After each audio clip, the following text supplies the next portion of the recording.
ఒకసారి డిస్కస్ చేస్తాను. మేడం, మహిళలకు సంబంధించి ఎలాంటి ఉత్తరాంధ్రకు సంబంధించి ఎలాంటి చర్యలు తీసుకోబోతున్నారు మహిళలకు వచ్చినటువంటి చట్టాల మీద?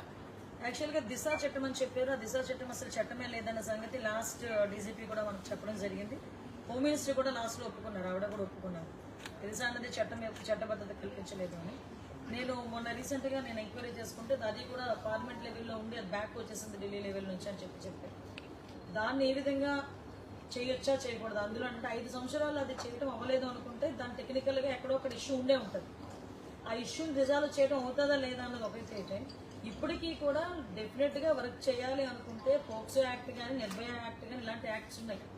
అంతకన్నా దిశ యాక్ట్ కన్నా ఇంకా పవర్ఫుల్ యాక్ట్ నిర్భయ యాక్ట్ నాకు తెలిసి అలాంటివి కూడా ఉన్నాయి. భయం ఒకటి మాత్రం చాలా క్లారిటీగా క్లియర్గా చెప్తున్నామండి, రాబోయే కాలంలో మహిళల మీద అఘాయిత్యాలు చేయాలి